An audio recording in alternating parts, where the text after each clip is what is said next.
ऐसे क्वेश्चंस को आपने कभी न कभी पहले ज़रूर डेफिनेटली कर रखा होगा, बस एक बार इसको रिकॉल कराने की ज़रूरत है। परमुटेशन कॉम्बिनेशन का कॉन्सेप्ट इसमें लगता है, जिसमें क्वेश्चन क्या है कि एक वर्ड दे रखा हुआ है, जैसे कैपेसिटी यहाँ दे रखा है और कह रहा है कि इनके लेटर्स को यूज़ करके हम कितने वर्ड्स बना सकते हैं। उसके बाद कुछ यहाँ पर एक कंडीशन दे रखी है कि सभी स्वर कभी भी एक साथ ना हो।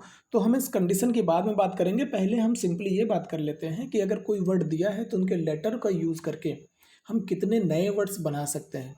तो इसका कॉन्सेप्ट आपने पढ़ा है कि जितने भी उसमें लेटर्स होते हैं उतने फैक्टोरियल। जैसे इसमें कैपेसिटी में अगर मैं बात करूं तो कैपेसिटी में कितने लेटर हैं,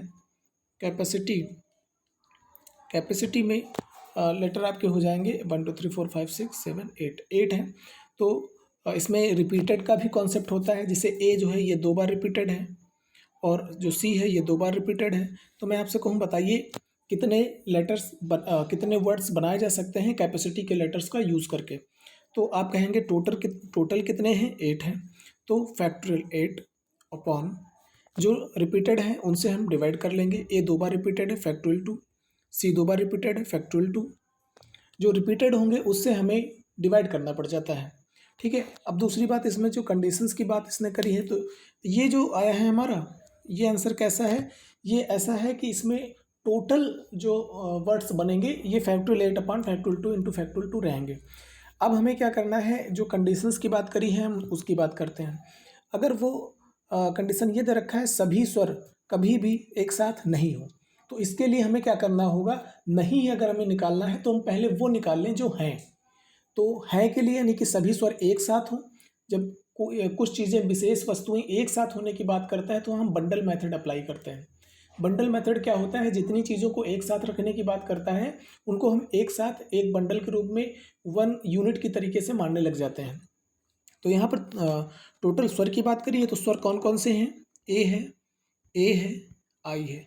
अगर इनको एक हम बंडल के तरीके से ट्रीट करने लग जाए, मतलब इसको हम एक यूनिट मानने लग जाएं, तो बाकी हमारे पास कौन कौन बचा है, सी बचा हुआ है, पी बचा है, सी बचा है, आई बचा है, टी बचा है, वाई बचा है। तो हम आपसे कहें कि बताइए इसमें टोटल कितने लेटर्स हैं। तो आप इसको तो एक ही मानेंगे कि ये टोटल एक बंडल के तरीके से ट्रीट किया जा रहा है। तो ये हो जाएगा हमारा 1 2 3 4 5 और 6। सॉरी, मैंने यहाँ पर आई रिपीट कर दिया है, जबकि इस आई को तो मैं यहाँ पर ले चुका हूँ, तो इस आई को यहाँ पर नहीं लिया जाएगा। तो हमारे पास टोटल लेटर्स कितने हो जाएंगे, 6 हो जाएंगे। तो बताइए अगर ये जो 6 लेटर हैं, क्योंकि ए आई को एज अ 1 लेटर ट्रीट किया गया है बंडल मेथड के लिए, तो अब यहाँ पर 6 लेटर हैं।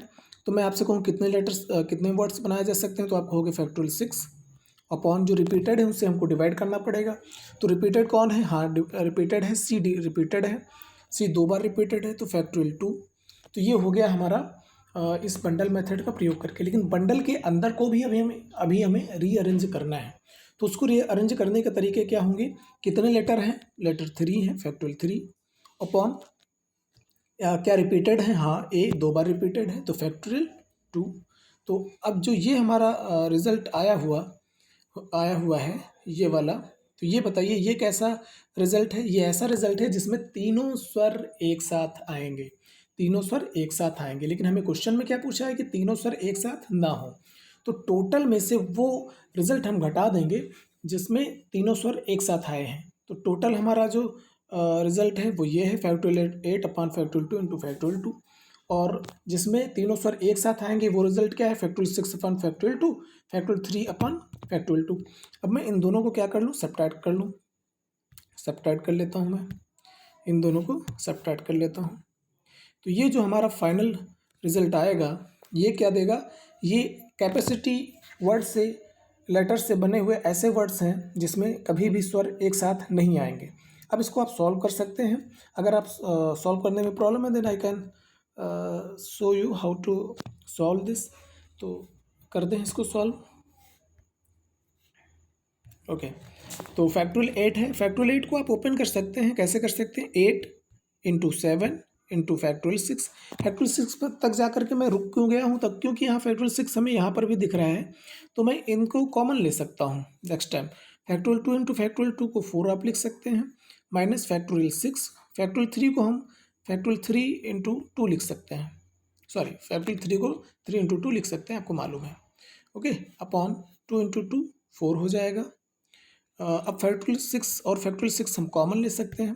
फैक्टोरियल 6 और फैक्टोरियल 6 हम कॉमन ले लेंगे। जब फैक्टोरियल 6 और फैक्टोरियल 6 कॉमन लेंगे तो ये फैक्टोरियल 6 रहा, और इसमें क्या बचेगा 4, चलो कैंसिल नहीं करते हैं। 8 7 जा 56 माइनस 6 अपॉन 4 तो ये 50।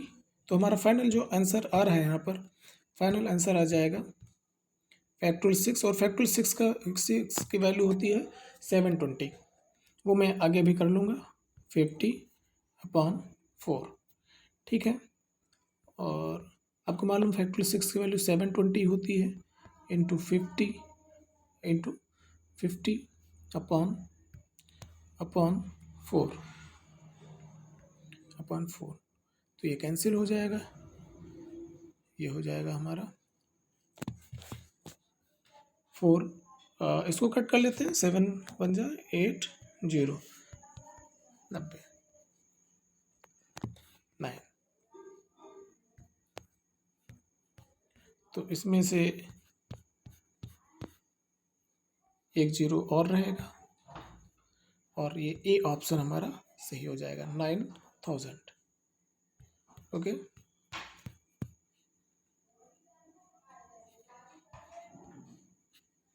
आई होप आपको समझ आया होगा।